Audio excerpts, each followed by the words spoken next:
The Village of Warwick must take steps to becoming a climate-smart community. One near-term and high-impact action we can take is by adopting the NYStretch Energy Code. What is NYStretch? Why does it matter? What is the impact on the community? And what can we do to take specific action? Just because we are an historic village does not mean we have to resort to historic building practices in new construction and renovations.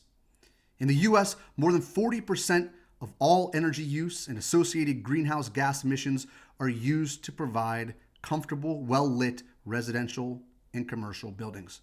40% of energy use for buildings.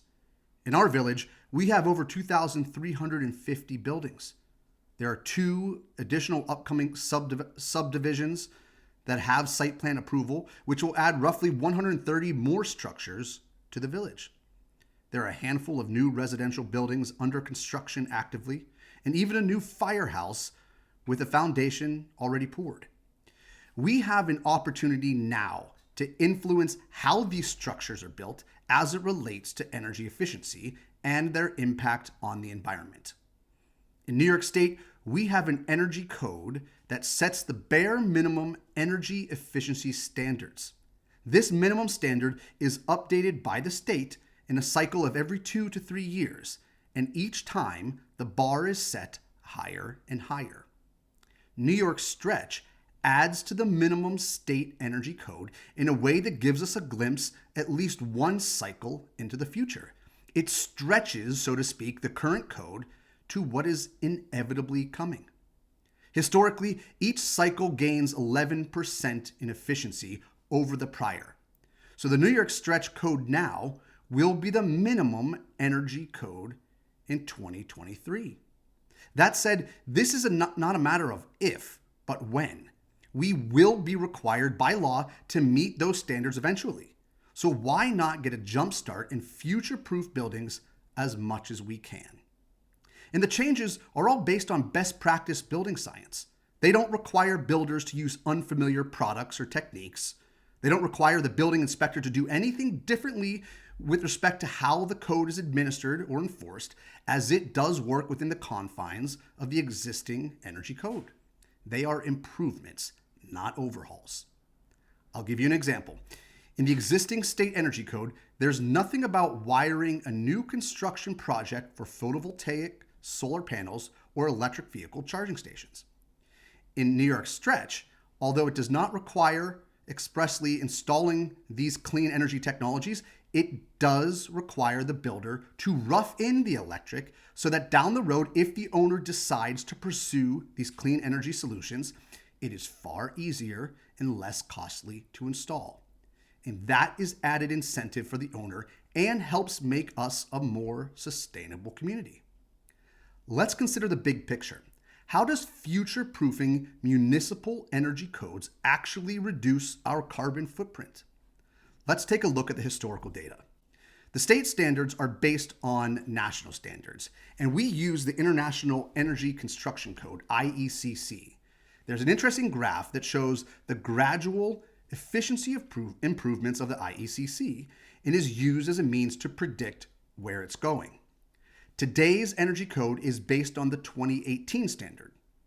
In early 2023, New York State is expected to adopt the 2021 standard, which will be roughly 11% more efficient than today.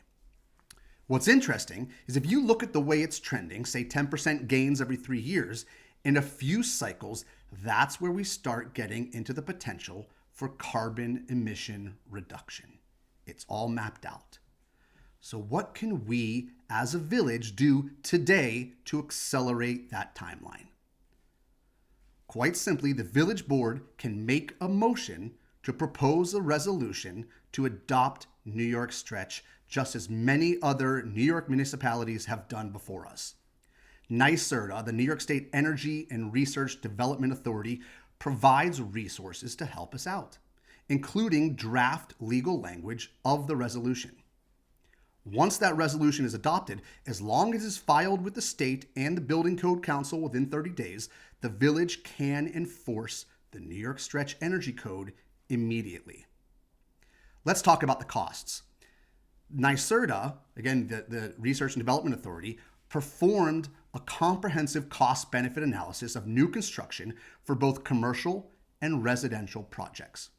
For Climate Zone 6A, which is what Warwick falls under, the study shows an average energy cost savings of 9.9%. Incremental initial first costs of roughly $2 per square foot, and a simple payback of 10 and a half years. For a single family residence, that amounts to an annual energy cost savings of $431, total incremental cost of $1,914, and a simple payback of 4.4 years. Now, the benefits in terms of reduced operating costs, saving tenants and owners money, is an obvious one. But what are some of the other benefits? Well, energy codes support healthier indoor conditioned environments. And this is a significant benefit, especially during COVID. As we tend to experience more and more extreme weather patterns, efficient buildings lead to greater comfort. And that becomes an improvement in quality of life.